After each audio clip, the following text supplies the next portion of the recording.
Assalamualaikum warahmatullahi wabarakatuh. Selamat siang dan juga salam sejahtera bagi kita semuanya. Bapak Ibu, saya sampaikan banyak terima kasih sebelumnya. Bapak Ibu sudah rela datang, sudah rela berbayar untuk ikut acara pelatihan bersama kita di sini. Sungguh suatu kebanggaan. Kenapa saya katakan suatu kebanggaan? Ini kan pelatihan kan angkatan ke-7 untuk yang di Telomoyo ini yang umum. Kemudian yang kedua yang datang itu selalu dari mana-mana. Padahal cita-cita saya tempat ini kan hanya untuk cover 6 kabupaten. Jadi dari Jogja bersama pesisir Jawa Tengah bagian tengah seperti itu. Tetapi syukur alhamdulillah kenyataannya kan dari Sumatera ada ya, kemarin sudah ketemu, dari Kalimantan ada, dari Jawa Barat, biasanya Jawa Barat mendominasi ya, Bandung, Depok, Jakarta, Kendari ada, alhamdulillah dari Sulawesi. Nah, saya yakin satu Bapak Ibu, ada sesuatu yang menggerakkan Bapak Ibu untuk mau datang ke tempat ini. Memang Bapak Ibu mungkin sudah lihat di YouTube saya dengan cara-cara pertanian kita. Tetapi sebenarnya bagi saya sendiri secara pribadi, ketika kami membuat pelatihan umum ini, tujuannya satu, saya cerita ke Pak Bambang, kita harus ciptakan 1000 pasukan yang bisa mengubah pertanian Indonesia untuk menjadi lebih baik. Hari ini masalah terbesar dihadapi di Indonesia ini di sektor pertanian kan satu. Coba Bapak Ibu bayangkan ya, semua orang tua kita yang dulu petani, punya cita-cita anaknya tidak boleh jadi petani. Betul ya? Dan itu yang membuat satu pintu tertutup pertama kali. Akhirnya apa? Pertanian kita tidak bisa maju. Kemudian yang kedua, pertanian kita ini terlalu banyak masalah. Masalah yang pertama, sebenarnya pupuk bukan masalah Bapak Ibu. Pupuk itu hanya kalau di dalam biaya itu cuma tidak sampai 20%. Tetapi kalau tidak ada pupuk masalahnya bisa gagal 100%. Nah, karena itu biaya yang kecil ini mempengaruhi suatu keberhasilan. Nah, dari sektor pemerintah sendiri untuk pupuk, percayalah Bapak Ibu, kita akan kekurangan. Kenapa kita pasti akan kekurangan dan ke depan pasti lebih kurang? Kalau Bapak Ibu sudah gunakan pupuk kimia kan lebih dari 30 tahun. Jadi pupuk kimia pertama kali itu di launching di tahun 1980-an dan itu bekerja keras luar biasa, baru berhasil di tahun 2000-an. 2000-an itu baru seluruh petani mulai tergantung, tapi masih belum susah. Baru tahun 2010 mulai petani menjadi susah untuk cari pupuk sampai dibatasi dengan RDKK. Rencana definitif. Jadi kalau mau beli pupuk harus punya kartu anggota. Nah, coba bayangkan untuk beli pupuk harus pakai kartu. Berarti pupuk menjadi satu kebutuhan pokok. Yang paling susah lagi setelah pupuk ada manajemen. Pemerintah Bapak Ibu sudah sedemikian rupa membangun pertanian. Mulai tahun dari 2000 saya aktif di pemerintahan 2010 sampai tahun 2014, hampir semua program-program yang Bapak Ibu lihat, teori-teori yang saya buat ini sebenarnya sudah dilakukan. Daerahnya Bapak Ibu tahun 2014 ada yang pernah dapat bantuan rumah kompos sama dapat sapi gitu? Ada ya? Dapat rumah komposnya, dapat sapinya, enggak tahan 1 tahun Bapak Ibu. Betul ya? Setelah itu tinggal rumahnya komposnya saja sama kandangnya. Ternaknya hilang semuanya. Dan itu menjadi beban. Beban artinya saya katakan beban. Ternyata orang punya sapi saja tidak bisa hidup kok. Waktu itu sudah mulai digalakkan dengan pertanian organik. Nah dari sana semakin beban lebih besar lagi. Apa yang kurang dari petani? Ternyata manajemen. Nah petani sendiri juga pro kontra. Penyuluh diperbanyak. Penyuluh tidak cukup, ASN tidak cukup, dibuatkan tenaga harian lepas untuk bantu penyuluh di tiap-tiap desa. Harapannya setiap desa punya satu konsultan pertanian, yaitu penyuluh pertanian. Tetapi petani tidak mau percaya, tidak mau dengar. Alasannya satu, penyuluhnya tidak bisa bertani. Wah, repot lagi, gagal lagi program ini. Kemudian dilakukan sekolah lapang. Petani-petani diajari dengan konsep-konsep, ya minta maaf, buat mall, buat POC, buat ZPT, buat insek, buat pesnap dan sebagainya. Harapannya adalah dari desa-desa yang dilatih, itu mereka akan keluar orang-orang yang bisa memproduksi pupuk secara mandiri. Sudah habis, maaf, puluhan miliar Bapak Ibu untuk program itu. Dan tidak berhasil lagi. Buktinya kenapa? Sampai hari ini, hampir setiap daerah masih belum ada yang produksi. Nah dari sana akhirnya saya ngambil keputusan sendiri. Berarti caranya harus dirubah. Albert Einstein pernah berkata, kalau kepingin hasil berbeda dengan cara yang sama, itu disebut orang gila. Karena itu bagaimana cara mengubah pertanian Indonesia, kita harus mengubah dengan cara yang berbeda. Karena itu tahun 2018 kemarin Bapak Ibu, saya sudah mulai meriset satu pupuk. Pupuk ini saya riset tahun 2018. Ketika saya coba pertama kali, yang dibutuhkan paling banyak kan urea sebenarnya. Karena urea itu untuk pertumbuhan. Nah, kemudian yang kedua, bagaimana membuat pupuk yang murah, pupuk organik yang murah. Kita tidak pernah tahu kalau pada akhirnya terjadi perang Ukraina. Nah, ketika terjadi perang Ukraina, pipa gas dari Ukraina ke pantai dibom. Tidak ada gas alam lagi. Padahal suplai terbesar gas alam itu dari sana. Alasannya mereka sepele, daripada dijual untuk gas alam lebih baik dijual jadi bom. Karena kan lebih mahal ya, mungkin. Nah, dari sana akhirnya muncul pertanyaan yang membuat akhirnya kita betul-betul kayak shock. Pupuk tahu-tahu menjadi langka. Karena apa Bapak Ibu, kebutuhan kita itu sekitar hampir 25 juta ton per tahun. Pupuk yang bisa diproduksi dari gas alam Indonesia itu maksimal hanya 9 juta ton. Terus yang kedua, pupuk yang disubsidi oleh negara dari 25 juta itu 12 juta ton. Jadi kita itu sebenarnya masih kekurangan sekitar 16 juta ton. Nah, kita bisa impor dari mana-mana, akhirnya tetap terjadi kekurangan. Makanya kalau kemarin di pilihan presiden besok ke depan ini, topik pertanian kan menjadi trending. Trending topik itu kenapa? Kalau cuman produksi pabrik, pertanyaannya satu, gas alamnya dari mana? Bahan bakunya dari mana? Ini yang harus kita siapkan. Karena itu Bapak Ibu, ini adalah satu momentum. Saya katakan ini adalah satu momentum, satu kesempatan. Kesempatan untuk apa? Kita sebagai warga negara, kita untuk harus bangkit saat ini. Dan saya yakin Bapak Ibu adalah orang-orang yang terpilih. Saya yakin digerakkan oleh Gusti Allah sendiri untuk datang ke sini. Dan saya yakin dan saya berharap betul Bapak Ibu pulang dari sini dengan satu perubahan cara berpikir. Kemudian yang kedua Bapak Ibu nanti kita belajar bersama-sama, serap ilmunya semaksimal mungkin. Saya berharap cuma satu. Bapak Ibu sudah biaya habis banyak datang ke tempat saya di sini. Saya minta tolong jangan cuma jadi teori. Coba bayangkan yang seperti saya mimpikan. Seandainya ada 1.000 orang yang pernah pelatihan di tempat kami. Tahun ini planning kita adalah 1.000 Bapak Ibu. Terus mereka bisa membuat pabrik pupuk di masing-masing daerahnya.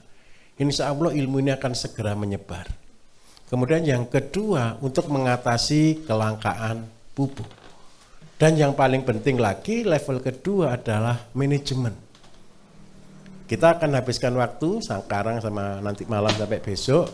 Kita akan belajar bersama-sama tentang bagaimana kita manajemen pertanian. Kenapa manajemen pertanian itu penting sekali? Tanpa manajemen, bertani itu hanya berjudi. Coba bayangkan, Biaya tenaga kerja, biaya pupuk bisa dihitung tidak Bapak Ibu? Bisa. Tenaga harian berapa, nyangkul berapa, pupuk berapa. Terus habis gitu harga jual siapa yang tentukan? Bapak Ibu atau pasar? Pasar. Hanya petani yang tidak bisa tentukan harga jual. Biaya bisa dihitung, harga jual tidak bisa dihitung. Jadi ketika tanamannya susah, pasti harganya mahal. Kayak kemarin cabai tembus 100.000, 70.000, 80.000 lama. Karena apa? Karena kekeringan. Padi tembus harga 15.000 ke berasnya hari ini. Dan ke depan ini, apalagi ini El Nino ini Bapak Ibu minta maaf. Ini prediksi hujan ini kan cuma sampai bulan April, enggak sampai malah-malah. Jadi kita cuma hujan 3 bulan. Kalau sudah hujan 3 bulan, kalau manajemen tidak kita atur, maka yang terjadi adalah harga beras bisa sampai 20.000. Nah, bagaimana caranya supaya menjadi petani itu tidak menjadi judi? Dan yang kedua, menjadi petani punya penghasilan yang stabil, yang konstan, yang pasti. Karena itulah kita belajar bersama-sama untuk hari ini dan besok. Bagaimana manajemen ini yang harus kita pegang. Itu yang poin paling penting. Bapak Ibu senang mana? Penghasilan pasti walaupun tidak sangat banyak atau penghasilan fluktuatif seperti jantung? Naik turun. Lebih senang pasti, betul kan?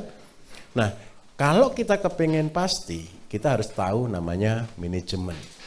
Kemudian yang ketiga, yang paling penting lagi di dalam sektor pertanian adalah pasar. Kita akan belajar Bapak Ibu bagaimana kita menciptakan pasar. Pasar itu apa? Tadi Pak KB sudah sempat singgung sedikit. Semua orang kepengen sehat atau kepengen sakit? Sehat ya, yakin? Sehat itu didasari oleh makanan yang sehat. Makanan yang sehat siapa yang produksi? Petani. Ayo kita lihat sama-sama Bapak Ibu. Pernah beli bawang putih nih Ibu-Ibu? Pernah? Bawang putih kita ini impor atau bagaimana? Dari Cina semuanya. Terus yang kedua, yang paling penting lagi. Buah. Bapak Ibu pernah ke rumah sakit? Kalau beli ke rumah sakit, beli buah, buahnya rata-rata buah lokal atau buah impor? Pasti atau tidak? Nah, buah rata-rata impor. Pir, apel, bahkan beberapa anggur, jeruk. Nah, hampir semua impor yang kita bawa ke rumah sakit. Apakah kita tahu kualitasnya? Beberapa teman saya kadang-kadang dia cerita, apel yang kita konsumsi hari ini itu adalah simpanan dari 1 tahun yang lalu. Anggur yang kita makan itu disimpan bisa setahun lebih Bapak Ibu. Nah, karena itu apa yang harus kita bangun adalah pasar lokal dengan produk lokal. Karena itu saya buat singkatan, tani itu adalah tawakal, niat, ibadah. Kenapa saya katakan bertani itu ibadah? Nomor 1, kita sedang penyelamatan bangsa. Kita sedang penyelamatan generasi. Kita sedang penyelamatan anak-anak kecil. Yang mereka semua butuh makan. Dan pasti makan. Siapa yang harus memproduksi? Kita, Bapak Ibu dan saya. Karena itu, mari kita belajar bersama-sama Bapak Ibu. Untuk apa? Kembali menjadi petani-petani yang mandiri. Kembali menjadi petani-petani yang organik. Kita nyebutnya organik, kenapa kita sebut dengan nama organik? Karena organik itu adalah begini, kita masuk ke teori. Masih bisa kebaca dari belakang walaupun lampu mati? Jadi organik Bapak Ibu, ini adalah artinya adalah teratur. Dan yang dua adalah seimbang. Teratur itu artinya apa? Suatu sistem pertanian itu yang tidak boleh ada yang kurang. Jadi mereka rapi, teratur. Bapak Ibu pernah ke hutan? Di antara Bapak Ibu ada yang pernah ke hutan tidak? Pernah? Hutan itu tanamannya subur atau tidak? Siapa yang mupuk? Alam. Bagaimana caranya mereka mupuk? Daun-daun yang jatuh. Jadi konsep di dalam hutan, ketika ada pohon, dia mengalami satu fase untuk daunnya rontok. Kira-kira kalau di betul-betul hutan Bapak Ibu, di bawahnya banyak daun atau bersih? Banyak daun dan tumbuh rumput. Rumput pun tidak semuanya tumbuh rumput. Rumput pun hanya di beberapa titik saja yang tumbuh rumput. Nah, ketika daun-daun jatuh dalam waktu kurang lebih sekitar 1 tahun, dia akan menjadi pupuk kembali. Dan sistem ini Bapak Ibu membuat pohon ini semakin lama semakin besar, semakin lama semakin kokoh. Dan yang keren satu, dia tidak merusak tanah. Saya minta maaf lagi, Bapak Ibu pernah ke daerah yang kering, hutan jati seperti itu, yang gersang gitu kan, tapi di bawahnya banyak daunnya tidak? Banyak, suatu waktu kadang-kadang dibakar, betul ya? Dibakar karena untuk menghindari hal yang lain, tapi kadang-kadang memang kebakaran hutan secara murni. Tetapi itu menjadi siklus alam, ada dibakar jadi abu. Abu sendiri ketambahan daun jatuh dia jadi pupuk. Ini adalah konsepnya alam, teratur. Kemudian yang kedua seimbang. Jumlahnya pohon, jumlah tanaman, jumlah rumput, jumlah ekosistem di dalamnya, semua itu seimbang. Tidak ada yang lebih, tidak ada yang kurang. Nah, konsep inilah yang kita pakai untuk belajar. Bagaimana kita menjadi petani yang organik. Petani yang organik itu bukan hanya bebas pestisida, bebas kimia, bukan. Bertani yang organik itu artinya kita teratur dan kita seimbang. Saya kasih contoh. Tadi ada yang sudah peternak domba, ada yang peternak ayam juga di sini? Tidak ada? Ada? Ayam saja Pak? Ayam kampung atau ayam broiler atau ayam petelur? Ayam kampung? Ayam campur? Gimana Pak? Kampung dan broiler. Sudah pernah hitung Pak untung atau ruginya? Untung atau rugi? Untungnya berapa Pak per ekor? Berapa ekor? 4.000 ekor, 8 juta sudah hebat Pak, berarti dapat 2.000 per ekor. Itu sudah termasuk. Berapa Pak? Alhamdulillah. Enggak apa-apa. Kalau kita betul-betul berhitung Bapak Ibu, pertanian, peternakan, saya jamin 100%, kita enggak akan pernah untung.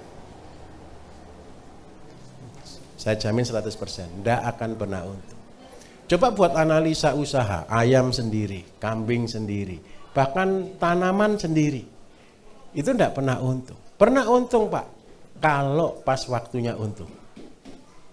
Jadi itu bisa kita nikmati kalau peternak ayam broiler itu setahun itu Bapak Ibu 2 kali untung besar, 2 kali rugi, 2 kali impas. Berarti kalau kita hitung berarti kita kerja bakti. Ini yang terjadi. Nah, karena itu ini tidak boleh. Ini tidak boleh. Karena itu kita harus kembali menjadi petani yang organik. Petani yang organik berarti kita harus namanya mandiri. Apa sih yang dimaksud dengan kata mandiri? Mandiri itu berasal dari kata Bapak Ibu sebenarnya masalah tanggung jawab.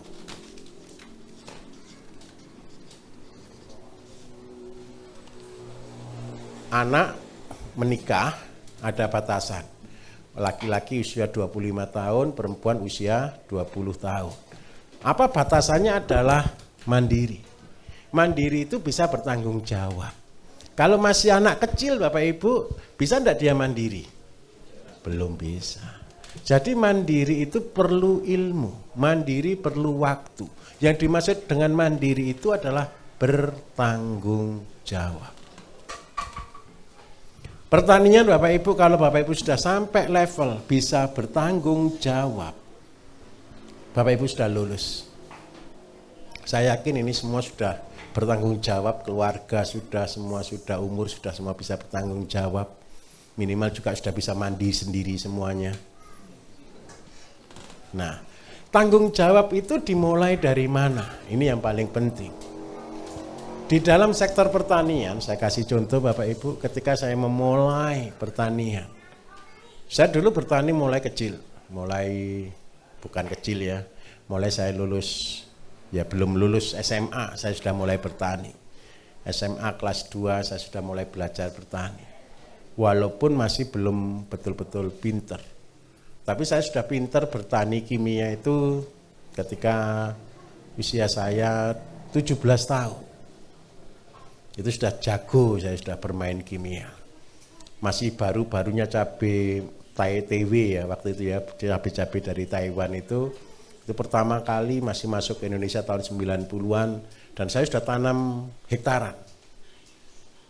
Kenapa kok begitu? Karena saya berpikir enak sekali tanam cabai. Harga cabai waktu itu masih 5.000 Bapak Ibu. Masih 5.000 itu tenaga kerja saya sehari gajinya masih 7.000.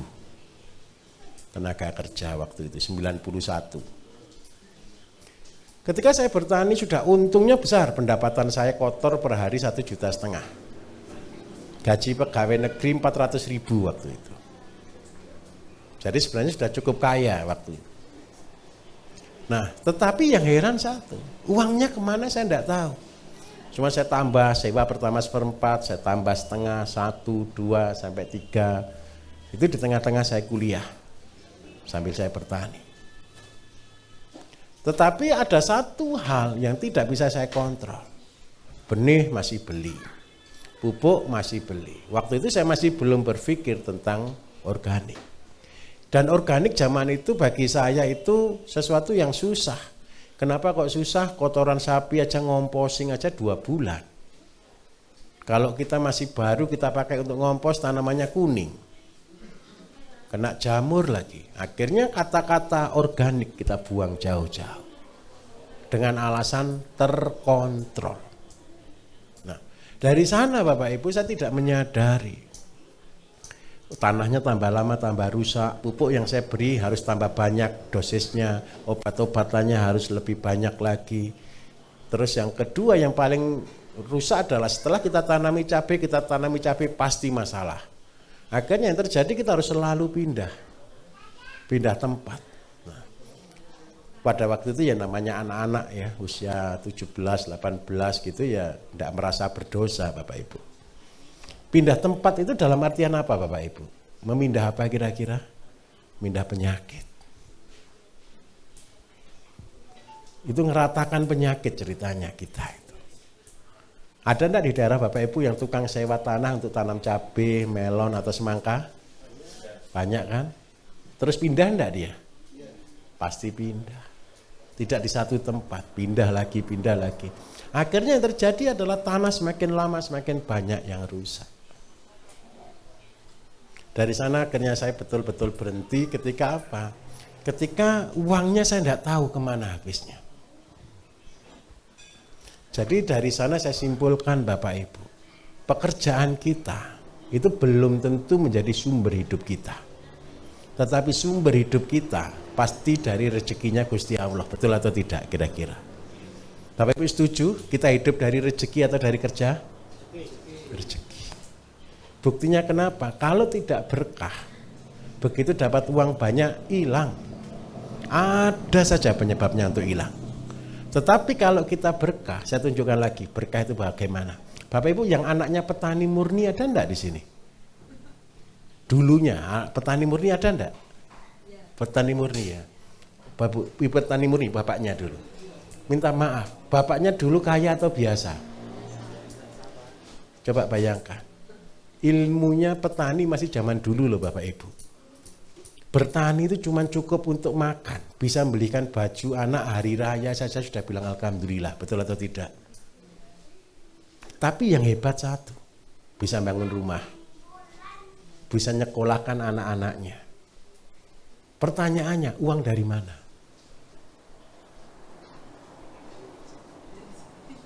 Buktinya apa? Ada pemeliharaannya dari Gusti Allah. Setuju atau tidak? Bangun rumah, saya evaluasi waktu saya buat skripsi, Bapak Ibu, saya skripsi namanya ekonomi desa. Saya teliti bagaimana caranya orang desa yang miskin bisa membangun rumah. Padahal pendapatannya kalau kita hitung untuk hidup aja tidak cukup. Bagaimana caranya? Mereka bisa bangun rumah itu butuh waktu sampai 10 tahun, Bapak Ibu. Pertama pelihara sapi, nanti sapinya dijual buat beli bikin pondasi. 3 tahun lagi anaknya besar, punya anak lagi adiknya, yang ini dipakai beli bangun bata. 3 tahun berikutnya baru finishing rumah. Jadi ternyata bangun rumah aja butuh waktu 10 tahun. Tetapi yang keren satu, semangatnya yang tidak pernah putus asa. Tapi zaman itu belum ada handphone. Paham maksud saya ya? Belum ada listrik juga beberapa daerah. Tapi begitu handphone masuk, orang mulai berubah dari kebutuhan menjadi keinginan. Ini yang membuat pertanian akhirnya ditinggalkan. Larinya kemana? Larinya menjadi pegawai. Nah dari sana Bapak Ibu, saya betul-betul tergugah. Kalau begini ceritanya, bangsa kita akan menjadi buruh di negeri sendiri. Kalau begini ceritanya, anak-anak kita besok ke depan hanya menjadi budak di negerinya sendiri. Karena itu yang saya pacu untuk meneliti tentang dunia pertanian, bagaimana bisa organik, bagaimana bisa mandiri. Cukup lama saya baru bisa menemukan konsep ini. Konsep-konsep ini baru saya temukan di tahun 2008 Bapak Ibu. 2008 itu saya 73, 2008 itu berarti usia saya berapa ya? Ya sekitar 30 berapa tahun gitu ya, 35 tahun. Saya menemukan teori-teori ini pada tahun umur saya 35 tahun. Berarti dari saya belajar bertani untuk bisa menemukan teori ini, saya butuh waktu kurang lebih sekitar 17-18 tahun. Bagaimana membuat mandiri? Saya buat langsung statement besar, menjadi petani yang miliarder.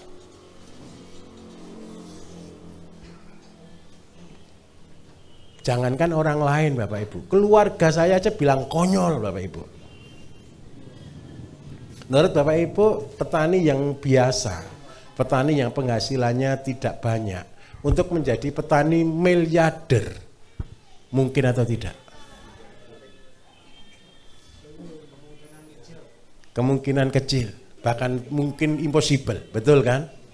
Nah, ditambah lagi wong pendapatannya enggak punya. Bagaimana menjadi miliarder? Saya minta maaf, saya mengajar orang jadi miliarder Bapak Ibu, bukan ketika saya jadi miliarder. Saya mengajar orang jadi miliarder ketika rumah saya masih kontrak. Sepeda motor yang saya naiki masih kredit Bapak Ibu. Cocok enggak saya ngajar jadi miliarder kira-kira? Tidak cocok. Sama sekali tidak cocok. Tetapi karena saya yakin, betul-betul saya yakin, setelah saya mengalami banyak sekali tantangan, kegagalan, dan saya menganalisa semua tentang ekonomi desa, tentang ekonomi pertanian. 2010 saya sudah jadi miliarder. Berarti cuma butuh berapa tahun? 2 tahun. 2008 saya masih rumah kontrak, 2010 saya bisa beli rumah, dan mulai 2010 setiap tahun saya beli rumah. Setiap 6 bulan saya beli mobil. Kenapa kok bisa begitu? Karena sudah membentuk satu sistem. Saya berdoa, saya berharap, tapi jangan jadi tujuan utama ya. Saya berdoa, berharap Bapak Ibu pulang juga punya semangat yang sama.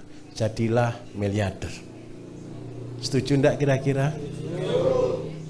Jangan jadi sombong. Jadilah miliarder untuk tugas. Tugas, kenapa saya katakan tugas? Ini adalah amanah. Soalnya begini, Bapak Ibu kan tinggal di daerah nih. Petani-petani lokal butuh contoh. Kalau tidak ada yang memberi contoh, percayalah mereka tidak akan pernah berubah. Betul atau tidak? Tetapi ketika Bapak Ibu mulai dari nol, karena itu saya berharap satu, Bapak Ibu punya kemampuan yang berbeda-beda di sini. Tapi saya minta tolong, lakukan teori saya mulai dari nol. Mulai dari tidak ada apa-apa. Supaya apa? Ketika ini nanti berhasil, Bapak Ibu punya bahan cerita. Ini loh ketika saya mulai. Saya mulai dengan modal yang kecil. Dan ketika itu akan terjadi, percayalah Bapak Ibu. Saya yakin insya Allah Bapak Ibu akan bisa menolong banyak orang. Kenapa saya katakan menolong banyak orang? Saya butuh Bapak Ibu harus berhasil. Saya sangat butuh Bapak Ibu menjadi orang sukses. Supaya apa? Supaya Bapak Ibu bisa menolong banyak orang di daerahnya masing-masing. Mimpi saya cuma satu. Seandainya dari Indonesia ini ada 1.000 orang. Dan semua menjadi berhasil. Saya bisa berbangga hati. Saya bisa berpuas diri lah saya katakan. Kenapa kok begitu? Minimal apa yang saya punya bisa Bapak Ibu ambil dan Bapak Ibu bisa aplikasikan. Semua ini adalah hidup saya. Saya ulangi. Semua ini adalah hidup saya. Kenapa saya katakan hidup? Karena inilah yang saya lakukan bertahun-tahun tidak pernah berhenti. Banyak teman-teman saya mulai tahun 2008 hingga hari ini cerita saya tidak pernah berubah Bapak Ibu. Tentang satu kata yaitu integrated farming. Atau kita nyebutnya pertanian terpadu. Nah, kita mulainya dari mana? Dari tanggung jawab ini. Bapak Ibu saya minta maaf. Rezeki datangnya dari siapa? Setuju? Kalau seandainya Gusti Allah sudah memberikan kita rezeki, walaupun hanya nasi sepiring, kemudian kita menyia-nyiakannya, kira-kira pandangannya Gusti Allah bagaimana? Suka atau tidak? Ayo, dasar ini minta tolong dipegang. Semua yang kita terima adalah rezekinya Gusti Allah, titik. Artinya apa? Semua yang kita terima harus dipertanggungjawabkan. Setuju kira-kira dengan komitmen ini? Kenapa Bapak Ibu? Kita limbah kita kumpulkan, semua kita kumpulkan. Itu adalah wujud dari tanggung jawab. Saya minta maaf, ibu-ibu yang sering masak di dapur, punya tempat sampah di dapur? Saya minta maaf, tempat sampah tadi isinya barang apa? Sebentar saya tanya, barang kotor atau barang bagus? Saya ulangi lagi, Bapak Ibu punya tempat sampah kan? Di rumah, betul kan? Tempat sampah ini isinya barang kotor atau barang bagus? Bapak Ibu beli di pasar barang bagus atau barang kotor? Terus Bapak Ibu pilih yang lebih bagus lagi, betul kan? Kemudian jatuh di tempat sampah, barangnya masih aslinya barang bagus atau barang kotor? Setuju? Jadi yang ada di situ kan bukan menjijikkan kan? Betul kan? Cuman tempatnya saja disebut tempat sampah. Nah, terus yang kedua, nasi sisa. Saya minta maaf, nasi sisa itu yang Bapak Ibu buang itu sebenarnya nasi bagus atau nasi kotor? Kan baru aja dimakan kan? Sisa kan? Ditaruh di situ. Tapi kita menganggap itu menjadi barang kotor. Padahal itu barang bagus atau tidak? Saya minta maaf. Yang kita buang itu bukan barang jelek. Yang kita buang bukan barang busuk. Yang kita buang itu adalah barang bagus. Kenapa sih Bapak Ibu saya minta kalau seandainya di YouTube saya, sediakan timba. Isi dengan air leri. Isi dulu dengan air leri. Air cucian beras. Air leri ini air cucian beras. Kenapa air cucian beras harus dimasukkan di sini? Nanti sampahnya Bapak Ibu tadi kan bukan barang busuk nih. Supaya dia tetap menjadi barang yang bagus, perlu diawetkan. Kalau di Korea sana namanya kimchi. Tahu kimchi? Kimchi itu kubis, bukan sawi putih, gitu dikasih cuka, dikasih garam, direndam. Nah itu pengawetan. Pengawetan ini ada beberapa macam, dikeringkan bisa, dimasukkan cuka bisa, diberi gula bisa, diberi garam bisa. Nah, yang paling kita punya tiap hari kan kalau nyuci beras kan mesti pakai air, betul kan? Airnya dibuang atau bagaimana? Kenapa dibuang? Karena tidak berguna. Belum tahu. Nah, besok gara-gara tanggung jawab. Semua beras itu rezekinya dari Gusti Allah. Ketika kita cuci, ada limbahnya, itu sebenarnya masih bagian dari rezeki kita kan? Kita tampung. Bapak Ibu insya Allah, percayalah. Ketika Bapak Ibu bertanggung jawab seperti ini, secara otomatis rezekinya Bapak Ibu pasti ditambah. Kenapa kok begitu? Seandainya Bapak Ibu punya anak, uang jajan seandainya ada sisa, terus dibuang gitu. Betul ya? Uangnya kan receh soalnya, tidak berguna dibuang. Terus akhirnya kira-kira Bapak Ibu kecewa atau tidak? Tetapi ketika ada anak, wadah uang recehnya ditabung. Bapak Ibu seneng enggak? Kepengen memberi lagi enggak? Bandingkan dengan cara itu. Tapi minta maaf, ngumpulkan air leri saja ditambah dengan limbah rumah tangga. Sisa-sisa sayur, sisa makanan semuanya tanpa diolah, ini cuma diawetkan. Ini dimasukkan ke dalam cuka namanya. Leri itu menjadi asam baunya dan dia menjadi pengawet. Tujuannya apa? Supaya bahan-bahan yang ada ini tidak menjadi busuk. Percayalah Bapak Ibu, taruh di sini wortel seandainya utuh, kasih utuh. 2 tahun Bapak Ibu ambil, tetap wortel yang tidak rusak sedikit pun. Bapak Ibu kasih tomat di sini, tidak akan berubah, biarpun 2 tahun tetap berupa tomat yang tidak berubah. Artinya di sini pengawetan. Jadi kalau ditanya orang, loh ayamnya makan apa? Bukan makan barang busuk, bukan makan yang menjijikkan, tetapi makan barang bagus yang diawetkan. Beda atau tidak dengan sampah busuk? Beda. Paham di sini? Oke. Terus kalau ini untuk apa sih Pak sebenarnya? Ini tanggung jawabnya di sini yang penting. Setelah kita punya ini, kita belajar Bapak Ibu membuat namanya POC. Pupuk organik cair. Yang kedua, kita bertanggung jawab untuk mengolah. Ini bagi bapak-bapak.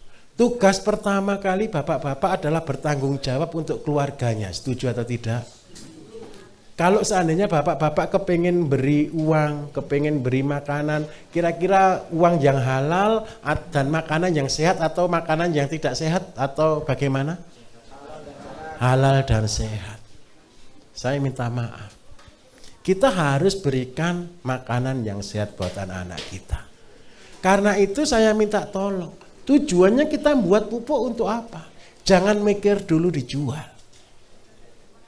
Jangan mikir dulu dijual. POC ini saya minta tolong untuk memenuhi kebutuhan rumah tangga sebagai wujud tanggung jawab kita kepada keluarga kita. Apa yang ada dalam rumah tangga ini 3x3 ini? 3x3 meter Bapak Ibu, percayalah, tidak perlu beli sayur seumur hidup.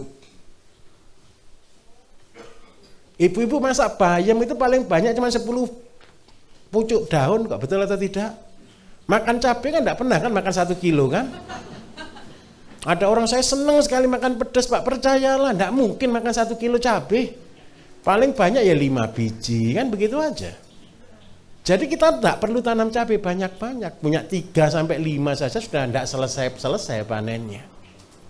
Jadi di sini ini kita tanam apa? Kebutuhan harian. Ada 17 macam di sana tanaman-tanaman yang kita sebutnya keyhole garden seperti itu.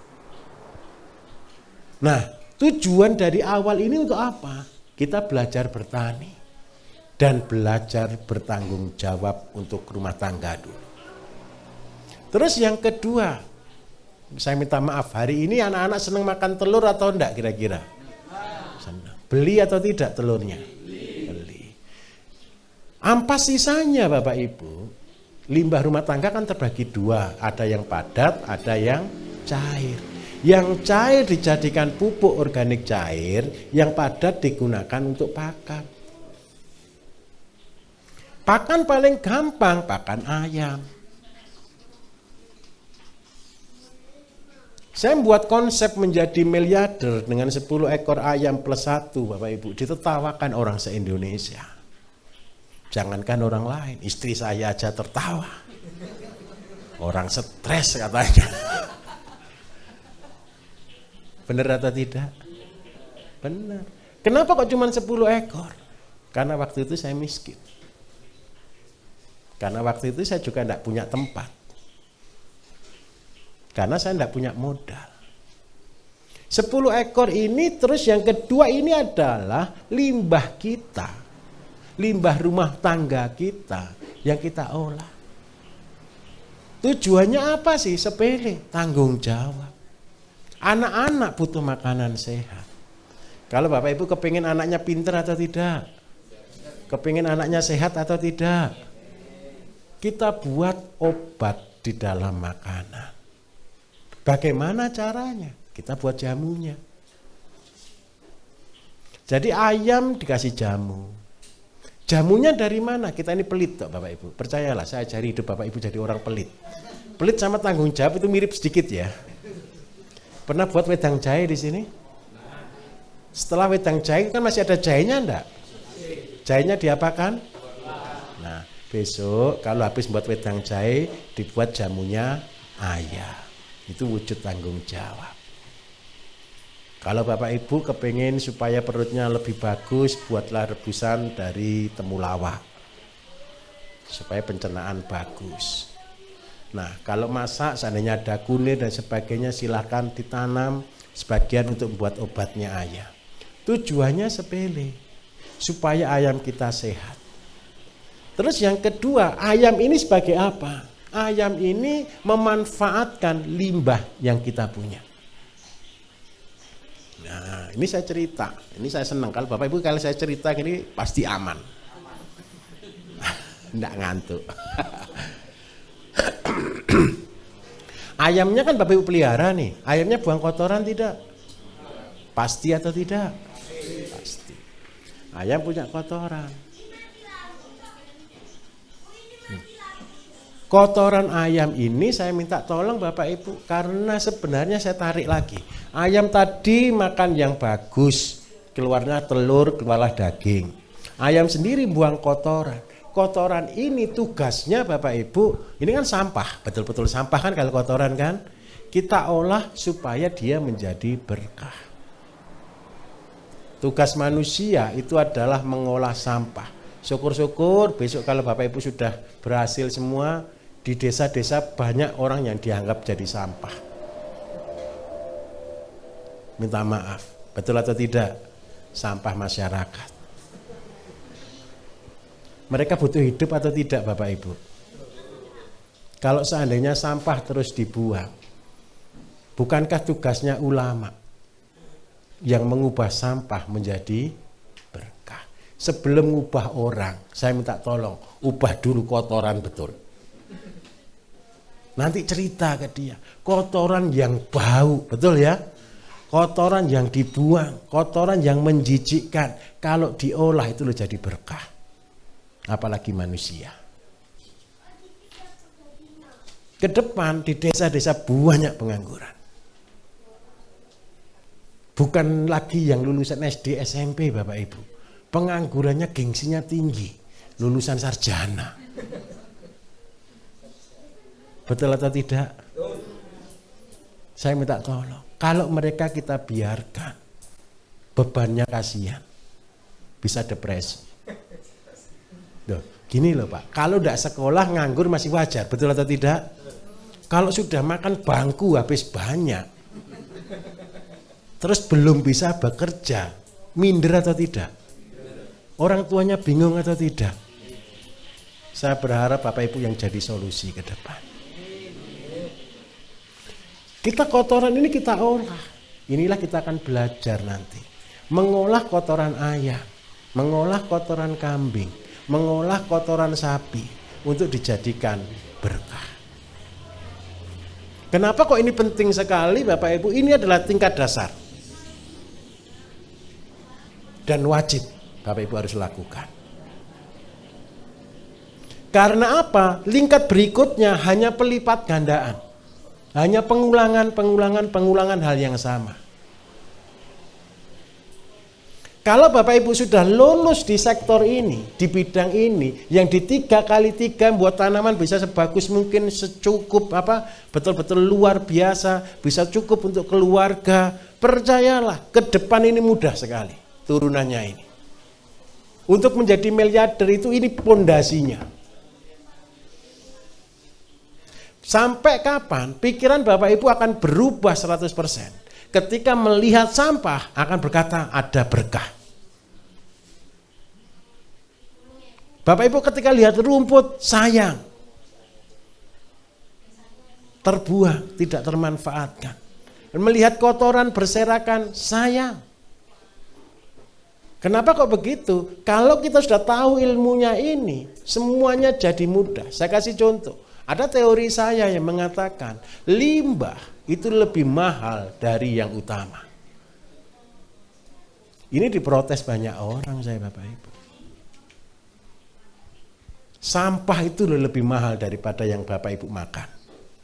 Saya kasih contoh, beras. Bapak Ibu beli beras harga mahal hari ini 15.000, setuju? 1 kilo 15.000. Nyuci beras 1 kilo butuh air berapa liter? Paling sedikit 2 liter. Pernah beli POC, pupuk organik cair yang termurah? Ada pernah? Berapa paling murah sekali? 22.000 atau 10.000 lah gitu ya.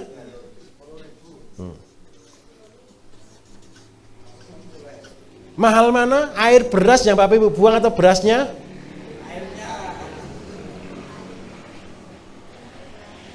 Terus yang kedua, saya kasih contoh lagi. Jangan ayam lah, ayam nanti Bapak Ibu tak suruh nimbang kotoran ayam masih bingung. Tapi tidak apa-apa, saya hitungkan. Teorinya begini. Pernah tahu ayam? Makannya ayam berapa satu hari? 1 genggam, 2,5 gram, 250 gram. 200 sampai 250 gram. Kotorannya berapa banyak kira-kira?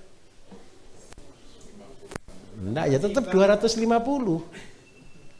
Kenapa kok tetap 250? Karena dicampur dengan minum.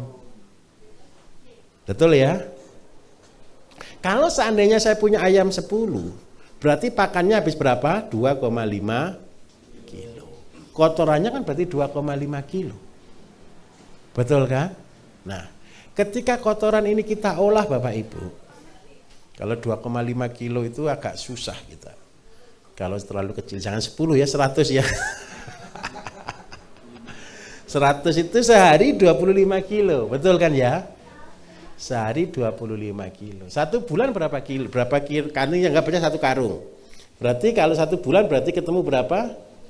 30 karung.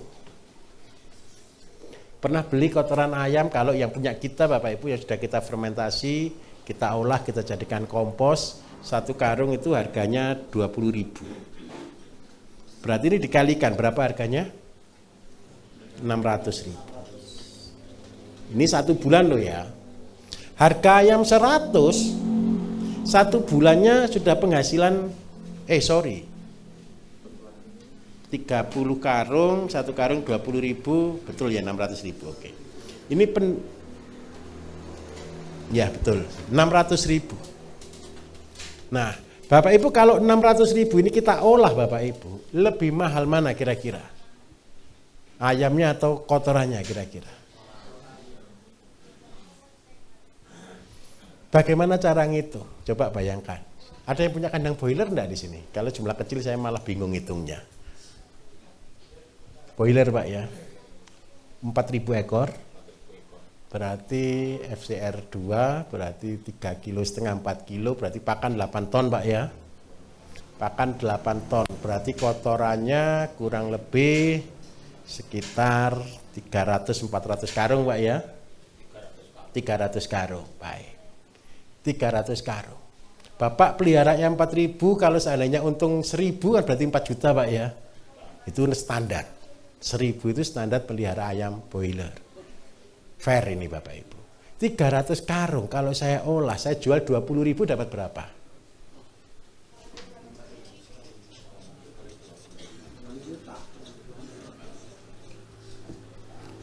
Mahal mana kotorannya sama untungnya ayamnya? Mahal kotorannya. Nah, karena itu nanti sekolah. Oke. Nah, kalau sapi lebih keren lagi, kalau kambing lebih keren lagi Bapak Ibu. Jadi kalau sapi ya sudah di luar dari ini ya, sapi. Sapi itu kotorannya per hari 30 kilo Bapak Ibu. 1 ekor. Kencingnya juga rata-rata 20 sampai 30 kilo juga, 30 liter. Seandainya saya olah kencingnya saja yang 20 liter kali 10.000 harga POC. Ini kan ketemu per hari, minta maaf. Kalau 1 bulan kan berarti 6 juta. 2 bulan sapinya lunas atau tidak? Mahal mana? Limbah atau sapinya atau ternaknya? Limbah. Mulai besok saya minta tolong, ayo bertanggung jawab. Loh Pak, jual pupuk itu enggak mudah. Memang. Kalau Bapak Ibu pulang dari sini produksi pupuk dijual ke pasar, tidak ada orang mau beli. Percayalah. 100%. Kenapa kok tidak ada orang yang mau beli pupuknya? Lah orang tidak kenal Bapak Ibu. Tetapi ketika Bapak Ibu nanti lakukan tahap demi tahap, selangkah demi selangkah, orang akan melihat. 1 bulan pertama dikatakan orang gila. Karena baru cerita.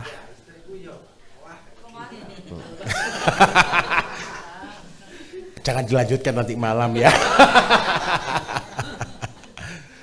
2 bulan mulai panen, orang baru lihat, oh ya juga ya.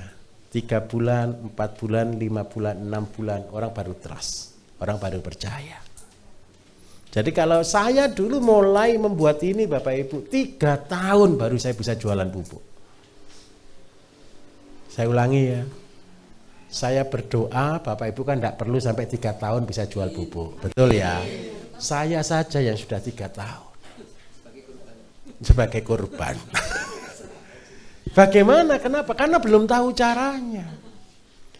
Yang saya lakukan waktu itu saya cuma percobaannya di rumah di kota Bapak Ibu, enggak punya sawah, enggak punya tanah. Jadi saya tanam sayur itu cuma dalam polybag besar, pot-pot besar, cuma begitu aja. Orang enggak percaya sama sekali. Orang percayanya saya dem. Saya bagi.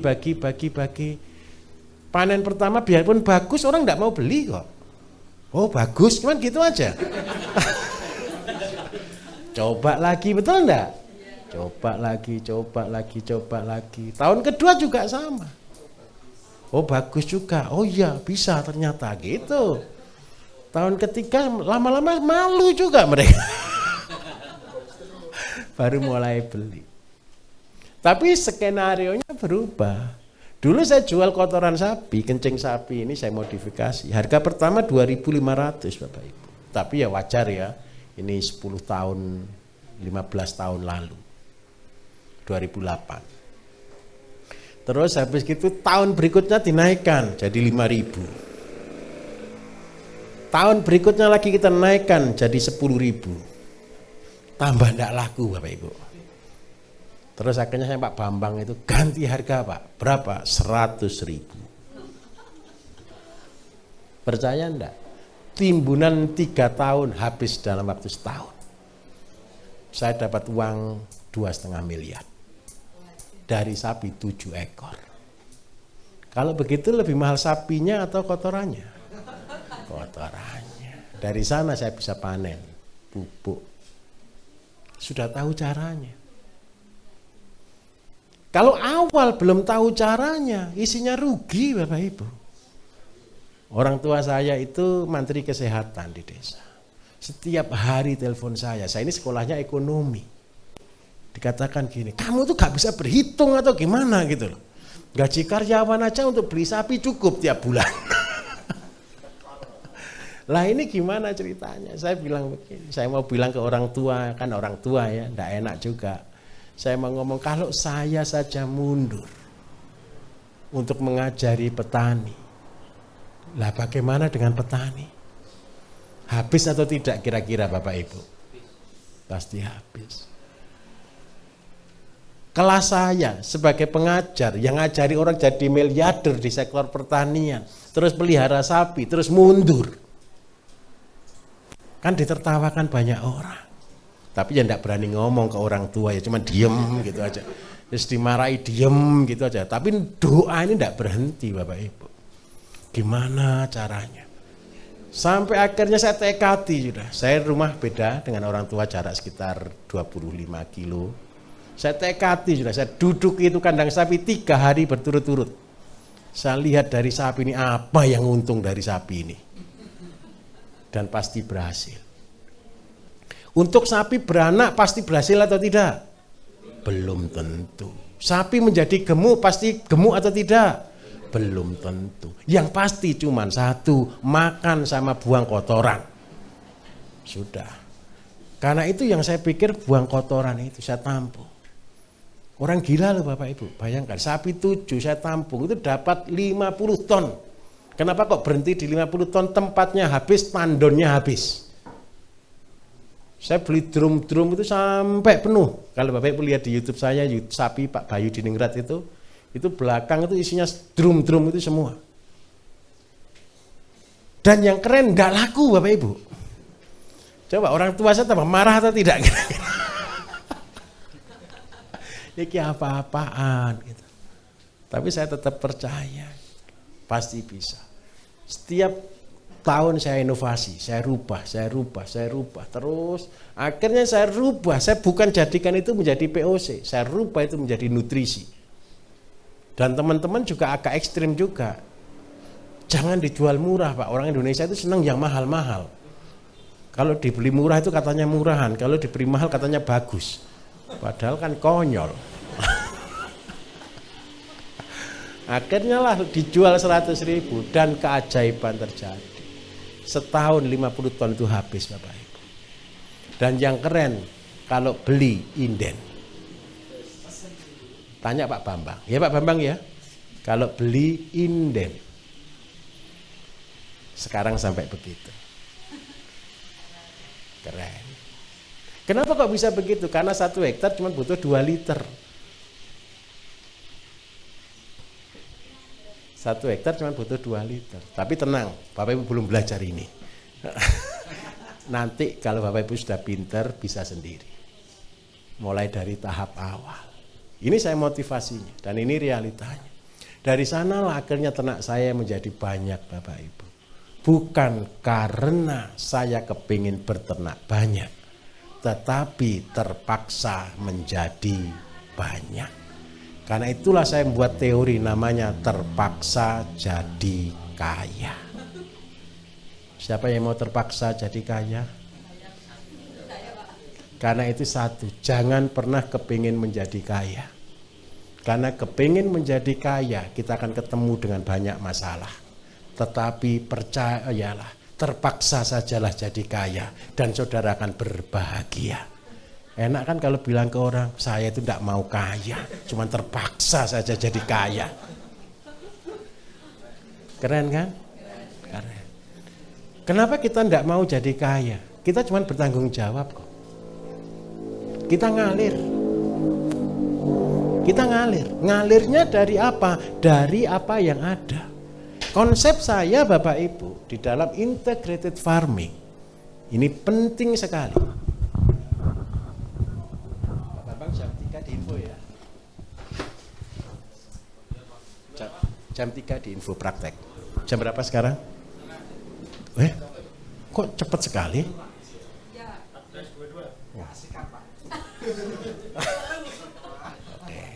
Ini motivasinya Bapak Ibu. 1.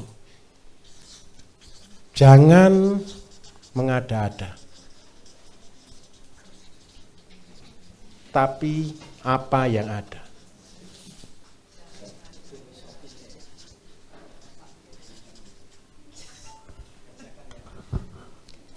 Jangan mengada-ada, tapi apa yang ada. Banyak orang kepengen bisnis Bapak Ibu, apa yang mereka bingungkan pertama kali? Modal. Kalau tidak punya modal, cari atau tidak? Itu tidak boleh. Itu namanya mengada-ada. Loh, terus gimana caranya kerja tanpa modal? Kita semua punya modal. Saya ulangi, kita semua punya modal. Modalnya berapa loh Pak? Bapak Ibu bisa datang ke sini, saya yakin kalau mau 1 juta punya kan? Membayarnya aja 1 juta. Paham maksud saya? Jadi modalnya adalah apa yang ada. Dan yang kedua, modal ini adalah ketika kita kehilangan, jangan sakit hati. Karena sekolah. Terus gunakan apa yang ada. Disinilah kunci keberhasilan. Saya mau tanya jujur. Bapak Ibu pernah enggak uang terakhir dipakai usaha tahu-tahu untungnya banyak? Sering atau tidak begitu? Ketika punya uang banyak dipakai usaha habis. Min, betul enggak? Tetapi ketika uangnya sudah tinggal itu, betul kan? Pasrah, betul kan? Wis pokoknya yang penting usaha, tahu-tahu jadi banyak, betul atau tidak? Filosofi itu yang saya pegang. Tahu enggak bedanya ketika uangnya terakhir itu Bapak Ibu gunakan? Hati-hati. Terus yang kedua, pikiran itu ikhlas. Tenang, karena cuma adanya ini. Tetapi ketika sudah punya uang banyak, yang main ini. Tetapi ketika punya uang sedikit, yang main ini. Hati-hati, gitu kan? Fair, saya bisnismen. Saya tahu strateginya, saya mengalaminya berkali-kali. Kenapa itu saya buat menjadi teori?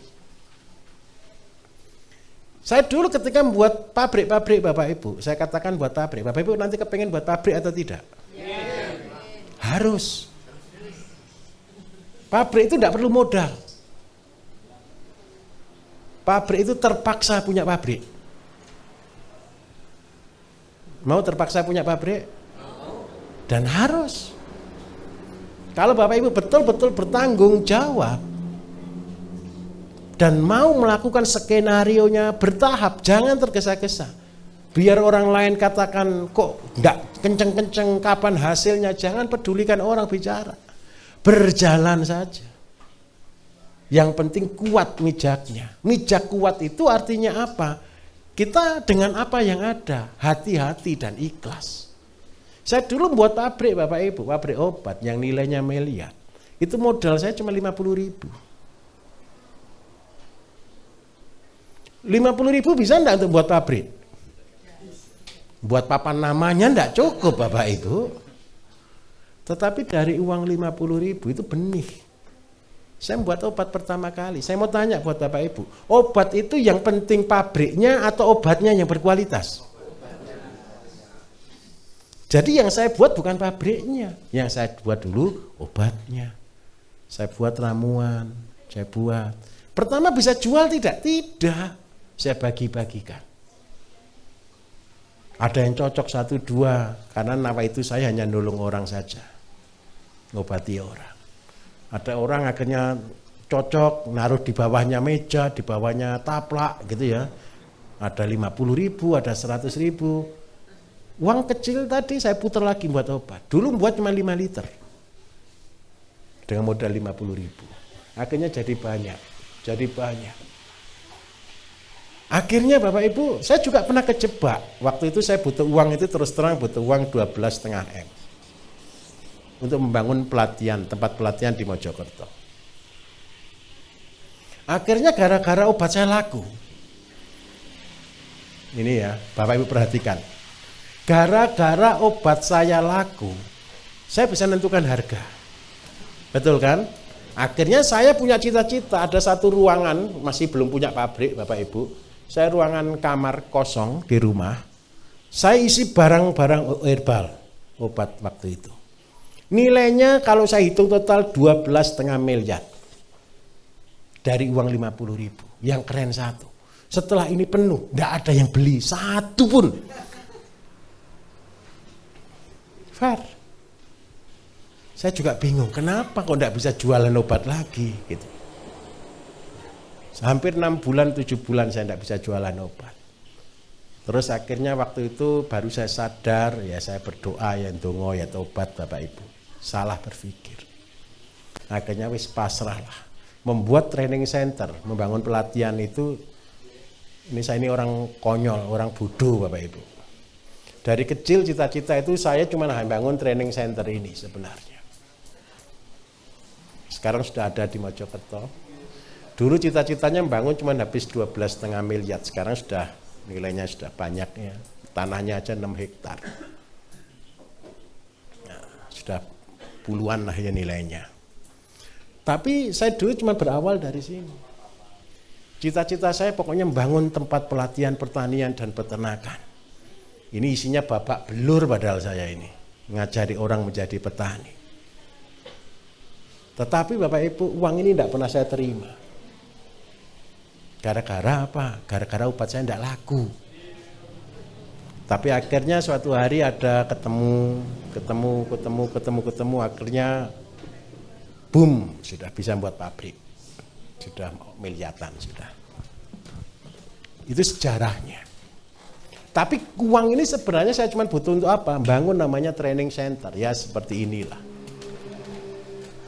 Sekarang saya ada tempat seperti ini ada di 17 provinsi. Jadi sudah banyak sekali. 17 provinsi di Indonesia. Tidak semua atas nama saya. Semua atas nama anak-anak saya, anak-anak angkat saya. Nah, yang kita bangun Bapak Ibu, minta tolong. Jangan pernah cari uang. Dan jangan pernah kepingin jadi kaya. Lakukan saja sesuai dengan tanggung jawab kita. Akhirnya dari modal yang kecil, seandainya Pak saya tidak punya uang, saya punya uang 50.000 saja. 50.000 sama 500 juta, itu tidak ada bedanya. Yang beda apanya Bapak Ibu? Nolnya. Kalau 5-nya hilang kan percuma. Betul atau tidak? Tinggal 0 saja. 0 itu bicara waktu. Saya dulu punya teman Bapak Ibu, saya juga konsultan. Dia pelihara domba. Pada waktu itu dombanya keren. Dia pelihara domba sudah habis uang 30 miliar. Banyak atau sedikit? Saya 3 ekor.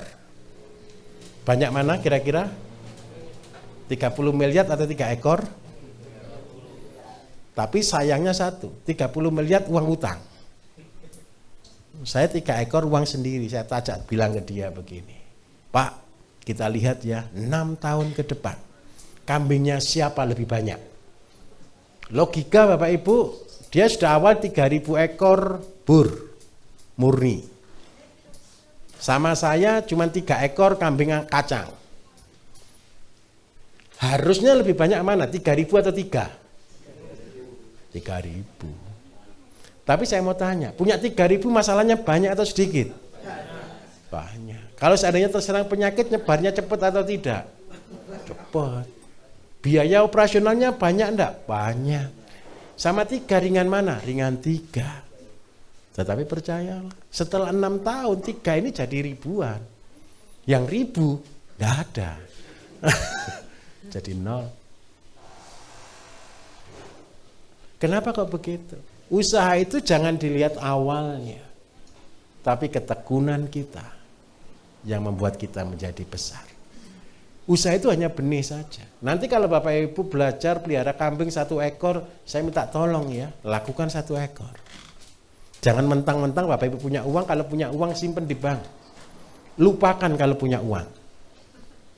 Begini, betul. Kalau kita merasa punya uang Bapak Ibu, kita akan selalu mengatakan saya masih punya uang. Lupakan kalau punya uang. Supaya apa? Otak kita bekerja keras. Supaya kita produktif. Supaya kita aktif. Nanti ketika kita mulai ayam 1 ekor, ayam 10 ekor ditambah kambing 1 ekor, saya minta tolong mulai dari yang ada. Percayalah Bapak Ibu. Step by stepnya Bapak Ibu kerjakan. 3 tahun benar-benar jadi miliarder. Nanti kita akan belajar cara membuat pakannya, cara ngolahnya, strateginya, menjualnya. Kita akan belajar. Memang terus terang begini, nanti malam Bapak Ibu kita akan diskusi. Bapak Ibu tolong persiapkan, masalahnya kan 1. Ini ada 40-an ya. Kalau seandainya 1 orang tanya 5 menit, jadi tanya yang paling penting gitu ya. Terus yang kedua, tujuan Bapak Ibu datang ke sini tadi di perkenalan sudah saya dengar sih semuanya. Saya akan di atas, saya dengar. Nah, tujuan saya 1, Bapak Ibu bisa cerita, karena cuma 5 menit, saya jawabnya 5 menit kadang-kadang lebih. Kan berarti ada butuh 40 kali 10 menit Bapak Ibu, 400 menit. 1 jam itu cuma 60 menit. Berarti kalau 400 menit kita itu butuh waktu 6 jam lebih. Lah kita nanti setelahnya makan malam kita baru mulai kelas, kita kan tidak mungkin selesai jam 2. Nanti kita batasi, jadi kalau ada pertanyaan yang sama, minta tolong ngalah enggak apa-apa ya. Besok hari Minggu, saya akan lanjutkan materi ini. Kalau ada pertanyaan, boleh tanya. Bagi yang Bapak Ibu memang betul-betul punya kebutuhan khusus, boleh extend 1 hari. Karena saya masih ada libur di sini sampai 1 minggu ini di sini. Sampai nunggu persiapan pelatihan minggu depan. Begitu ya. Lah nanti Bapak Ibu sudah siap enggak pertanyaannya nanti malam? Sudah siap. Oke. Masih 2:30 toh? Ya sudah, saya selesaikan kalau 1/2 jam. Oke, langkah kedua setelah kita punya keyhole garden tadi, kita butuh namanya penghasilan harian. Bapak Ibu saya minta tolong, ini yang paling penting. Banyak orang komplain di YouTube, di Facebook, mereka saya cuma baca saja, mereka cerita, loh Pak kalau semua tanam sayur, itu berarti tidak ada yang beli nanti, betul atau tidak kira-kira? Kalau semua tanam sayur berarti tidak ada yang beli. Siapa di sini yang berasal dari daerah sayur? Ada tidak? Dari mana Mas? Brebes. Tanam berambang. Sayurnya ada enggak yang lain? Cabai. Sayur yang lain ada enggak? Desim ada. Masih beli sayur enggak? Nah, sebentar. Saya ulangi lagi ya. Daerah sayur kan Mas? Tapi masih beli sayur.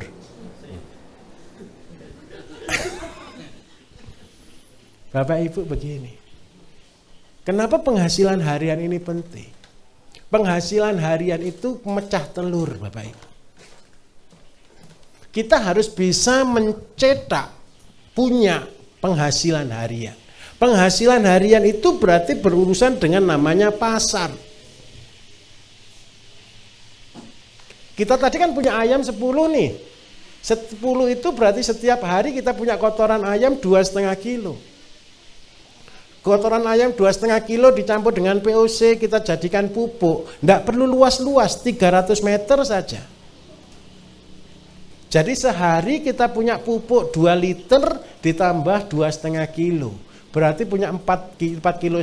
Berarti ini pupuk yang seandainya kita pupukkan setiap hari 1 bedeng itu 4 kilo. 4,5 liter atau 4 kilo. Maka tanamannya pasti subur sekali. Saya ulangi. Seandainya kita punya 10 meter, kita pupuk dengan 4,5 kilo tadi, pasti subur sekali. Betul atau tidak? Terus, apa yang kita lakukan dengan tanah 300 meter ini? Inilah yang kita tanam tanaman sayur. Sayurnya Bapak Ibu pilih 3 kriteria. Sayur yang paling murah. Kenapa kok harus cari yang paling murah? Orang lain kan seneng yang cari mahal. Betul atau tidak? Kalau tanam yang mahal atau yang murah orang-orang? Bukan, kalau orang-orang mau bertani itu tanamannya yang mahal atau yang murah? Kita cari yang paling murah, yang paling tidak laku. Tujuannya apa? Orang tidak seneng tanam itu. Paham? Yang kedua, cari yang paling mudah. Biasanya murah itu pasti hubungannya dengan mudah. Terus yang ketiga, cari yang bisa buat benih sendiri. Itu rumus. Seandainya Bapak Ibu dataran tinggi, bisa tanam selada, boleh. Bisa tanam sawi sendok, boleh. Bisa tanam kacang buncis, boleh. Bisa tanam bawang pre, boleh. Kalau seandainya Bapak Ibu dataran rendah, bisa tanam sawi, boleh. Kangkung, boleh. Bayam, boleh. Pokoknya cari tanaman-tanaman yang murah, nomor 1. Dan yang kedua, yang tidak perlu beli benih, dan yang paling mudah. Jadi tidak usah sekolah untuk tanamnya. Paham di sini? Paling murah seandainya, paling murah. Paling murah tanaman apa Bapak Ibu? Kangkung, bayam gitu ya. Ini cara ngitungnya begini loh. Ini cara ngitungnya, biar Bapak Ibu paham. Lebar bedengan itu 80 Bapak Ibu. Panjangnya kalau bisa 10 meter maksimal. Jadi kalau jarak tanam kangkung itu kan 5 kali 5. 5 cm kali 5 cm. Itu 1 biji awalnya. Nah, setelah 5 kali 5 berarti di sini ketemu 16, di sini ketemu 20. Satu kotak bisa ketemu 320 biji. Satu ikat kangkung itu rata-rata isinya 10 batang. Biasanya orang jual 1.000 lah, betul ya? Kalau seandainya Bapak Ibu karena produsen, jualah paling murah berarti harga 500. Ini hanya untuk belajar saja. Ini namanya membuat brand, membuat merek. Supaya Bapak Ibu yang biasanya belum menjadi petani, dikenal sebagai petani. Ditambah embel-embel organik dan murah. Nah, jadi ini rumahnya Bapak Ibu, kalau bisa sayurnya dekat dengan rumah deh, jualnya di rumahnya Bapak Ibu. Tujuannya buat brand, buat nama. Karena itu jual yang murah, barang yang bagus. Nah, 1 meter persegi anggap aja ini tinggal 250 lah, yang ada yang banyak yang mati juga. Berarti ada 25 ikat. Dikalikan 500. Berarti ada 12.000. Kalau sehari itu 10 meter panjangnya, berarti kan ada penghasilan 120.000 per hari. Ada orang tanya juga ke saya, loh Pak, kalau kangkungnya ndak laku untuk apa? Jangan putus asa, kangkung ndak laku aja kok. Kalau kangkung ndak laku, itu rezekinya Bapak Ibu. Ingat konsepnya, sampah lebih mahal dari tanamannya. Saya ulangi, ini kata kunci loh ya. Sampah lebih mahal dari tanamannya. Sampahnya untuk apa Pak? Kalau ada sisa dirajang halus untuk pakan ayam. Karena apa? Percayalah Bapak Ibu, ayam sudah investasi kotoran di sini. Dan percayalah kalau Bapak Ibu rawat dengan bagus, ayamnya tambah banyak. Betul atau tidak? Pakannya butuh tambah banyak atau tidak? Tambah banyak. Yang dijual ke orang, saya minta tolong, beri yang terbagus. Yang cacat sedikit untuk ayam. Percayalah lebih mahal yang ke ayam daripada yang dijual ke orang. Kalau seandainya ayamnya sudah terlalu kenyang Pak, makanannya sudah terlalu banyak. Untuk apa kalau sudah ada sisa lagi? Diolah jadi set PT. Nah, ZPT itu bagaimana caranya? Ya tinggal kangkung, nanti Bapak Ibu lihat ketika praktek membuat ZPT. Nah, dari situ Bapak Ibu bisa jual kangkung 1 kilo harga 20.000. Kenapa kok begitu? Karena ZPT per liter 20.000. Jadi semakin barang itu tidak berguna, semakin mahal. Dan itulah konsep organik. Jadi ketika tidak laku jangan putus asa, lakukan rutin. Jadikan ini menjadi sistem. Sampai semua tetangga Bapak Ibu, satu kampungnya Bapak Ibu tahu kalau Bapak Ibu sekarang jadi petani kangkung dan organik. Hari ini belum beli, mungkin minggu depan beli. Minggu depan belum beli, mungkin tahun depan beli. Tapi percayalah, ketika kita buat yang bagus, harga yang murah, nanti kita akan dicari orang. Benar atau tidak kira-kira? Karena kita continue. Petani Indonesia yang menjadi masalah, sekarang panen, besok sudah habis. Panen lagi kapan? Nanti tahun depan. Lah, sudah dilupakan orang. Kalau seandainya tanam cabai, setiap hari punya cabai terus, tidak pernah berhenti. Kira-kira kalau ada orang butuh cabai, datang tidak ke situ? Pasti datang. Kalau sekarang tanam cabai, tahun depan tanam cabai lagi, ya tidak mungkin punya pelanggan. Betul atau tidak?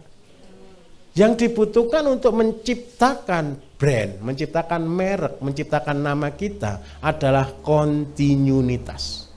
Terus menerus, tidak boleh berhenti. Hujan panas, susah senang, tetap tanam dan panen. Akhirnya apa yang terjadi Bapak Ibu? Yang pertama, limbah pasti ada. Yang kedua, ayam tambah banyak. Yang ketiga, tanah tambah subur. Kenapa? Dipupuk terus menerus. Hasilnya akan berkembang.